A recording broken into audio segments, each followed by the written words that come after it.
Basically, ESOS is a scheme for mandatory energy efficiency auditing, covering all large UK companies.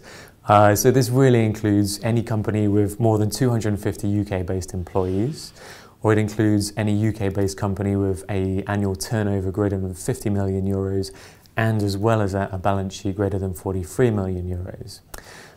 With regard to participation of corporate groups, any company that, even if they're a small company, is in the same corporate group as a larger company, then they have to participate as well. The whole of one corporate group containing a large company have to participate in ESOS.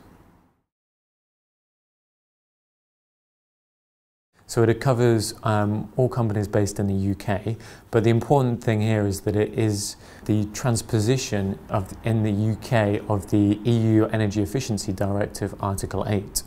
What this means for organisations is that if they have operations elsewhere in the EU, then there will be a scheme very similar to ESOS that affects their EU operations.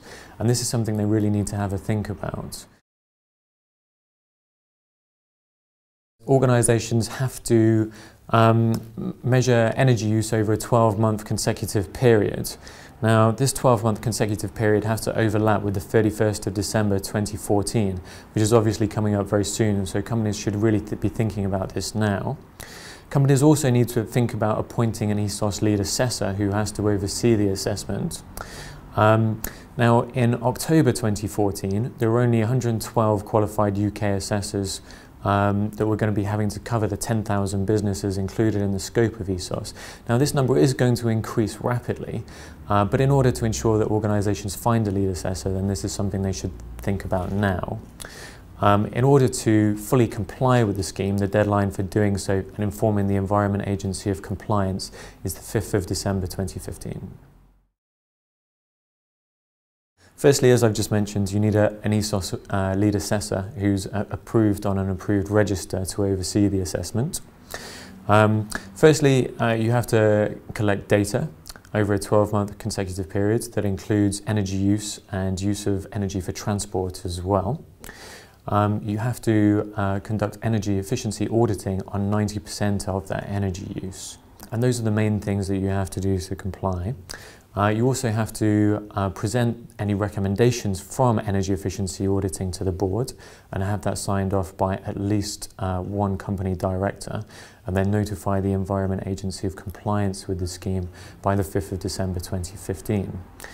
Now, as opposed to doing ESOS energy efficiency audits, there are a number of different other techniques that can be used to aid in compliance. Firstly, organisations that operate ISO 50001 on 100% of their energy use, including transport, do not have to comply with ESOS. Other different means of complying are, firstly, as we've said, ESOS-specific energy audits. You can use ISO 50001 for part of the business, and then fill in any gaps with energy audits, or you could also use DEC certificates, and you can also use Green Deal assessments as part fulfillment of your ESOS obligations as opposed to energy auditing. But the Environment Agency is actually taking a fairly tight grip on ESOS compliance. Now, they currently believe that they've identified around 90% of organisations that are going to have to comply with ESOS, and will of course be chasing up any organisations that don't comply. In terms of financial penalties for non-compliance, the agency can minister fines of up to £50,000 initially, with follow-up of fines of £500 per day for non-compliance until this has been rectified. Yes, ESOS regulations actually leave quite a lot of scope as to the best means of organisations complying. Firstly, there's different means in terms of using ESOS-specific energy auditing, ISO 50001, Green Deal assessments and DEC certificates, all of which have different benefits and disadvantages. There's also scope in terms of who is the responsible body within a corporate group, disaggregating a corporate group. So what organisations will find helpful is that a lot of organisations participating in ESOS are already going to be collecting some of this information through CRC returns, through EU ETS, through climate change agreements, and through mandatory greenhouse gas emissions reporting. And organisations can use some of this data for part fulfilment of their ESOS obligations.